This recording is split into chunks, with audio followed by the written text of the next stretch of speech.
Hello everyone, welcome back to my channel Topu cooking studio. আজকের পর্বে আবারও হাজির হলাম আরেকটা ডিফারেন্ট রেসিপির সঙ্গে। আমি আজকে আপনাদেরকে বানিয়ে দেখাবো কিভাবে রুই মাছের মাথা দিয়ে কচুর মুখি রান্না করতে হয়। আশা করব আজকের রেসিপিটা আপনাদের ভালো লাগবে। চলুন আর কথা না বেরিয়ে দেখে নেওয়া যাক আমার আজকের রেসিপির পুরো প্রসেসটা। আমার আজকের রেসিপির জন্য আমি এখানে কচুর মুখিকে আগে থেকে ছিলে নিয়েছি। আমার কচুর মুখিগুলো আজকে অনেক বড়, এটাকে এখন আমি প্রেশার কুকার দিয়ে সিদ্ধ করে নেব। আর নিয়ে নিয়েছি এখানে মাছের মাথা। আমি এখানে নিয়ে নিয়েছি কাতলা মাছের মাথাটাকে এখন আমি ফ্রাই করে নেব। এখন এই মাথার মধ্যে কিছুটা লবণ এবং হলুদ লাগিয়ে দিতে হবে। খুব ভালো মতো হলুদ এবং লবণটাকে মাছের মাথার সঙ্গে খুব ভালো মতো মিক্সড করে নিয়ে তারপর মাছের মাথাটাকে প্যানে দিয়ে ভাজতে থাকতে হবে। এভাবে ধীরে ধীরে মাছের মাথার সঙ্গে লবণ এবং হলুদটাকে মিক্সড করে দিচ্ছি। মিক্সড করে দেওয়ার পর এখন আমি মাছের মাথাটাকে ফ্রাই করতে থাকবো। আমি অলরেডি চুলায় একটা প্যান দিয়ে দিয়েছি আর দিয়ে দিয়েছি পর্যাপ্ত সয়াবিন তেল।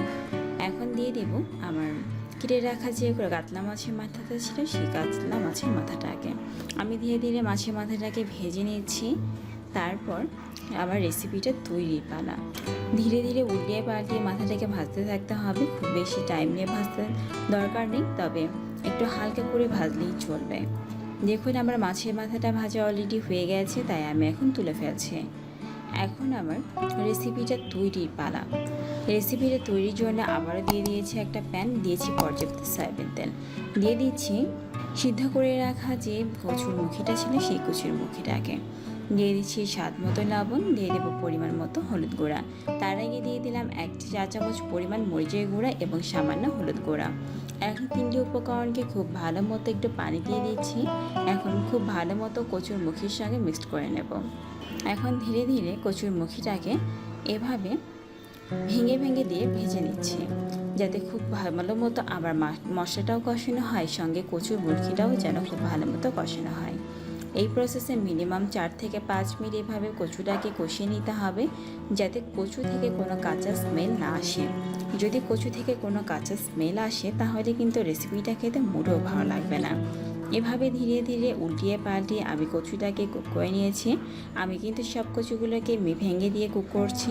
দিয়ে দিলাম 1 মগের মতো পানি। এই পানির সঙ্গে খুব ভালো মতো এখন আমি কচুটাকে মিক্স করতে শুরু করব। একটু ধীরে ধীরে মিক্স করতে হবে, যাতে খুব সহজেই কচুটা পানির সঙ্গে মিক্সড হয়। অলরেডি আমি কচুটাকে মাছের সঙ্গে পানির সঙ্গে মিক্স করে ফেলেছি। এখন দিয়ে দিচ্ছি ভেজে রাখা মাছের মাথাটাকে। এখন রেসিপিটাকে খুব ভালো মতো ফুটিয়ে নিতে হবে। অলরেডি দিয়ে দিয়েছি মাছের মাথাটাকে। খুব ভালো মতো এভাবে উল্টিয়ে পাল্টিয়ে ফুটে নিলেই কিন্তু আমার রেসিপিটা তৈরি হয়ে যাবে।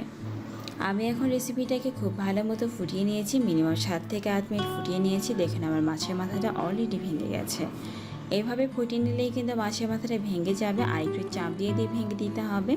আমার রেসিপিটা এই প্রসেসে অনেকটাই হয়ে গেছে। আর 2 থেকে 3 মিনিট একটু কুক করে রেসিপিটাকে সার্ভিং বয়ে নামিয়ে নিলেই চলবে।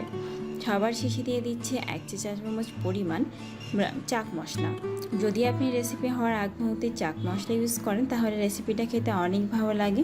তবে আপনাদের বাড়িতে চাক মশলা না থাকলে আপনারা এখানে ইউজ করবেন 1 চা চামচ পরিমাণ গোলমরিচের গুঁড়া, তাহলেই কিন্তু রেসিপিটা হয়ে যাবে। আশা করব আমার আজকের রেসিপিটা হয়ে গেছে। যদি এই রেসিপিটা আপনাদের ভালো লাগে তাহলে অবশ্যই আমার চ্যানেলটাকে সাবস্ক্রাইব করবেন, আমার পাশে থাকবেন এবং আমাকে কাজ করে উৎসাহ আরও বাড়িয়ে দেবেন। আজকের মতো এখানেই বিদায় নিচ্ছি। আগামীকাল দেখা হবে আবারও অন্য কোনো রেসিপির সঙ্গে। সবাই ভালো থাকবেন, সুস্থ থাকবেন।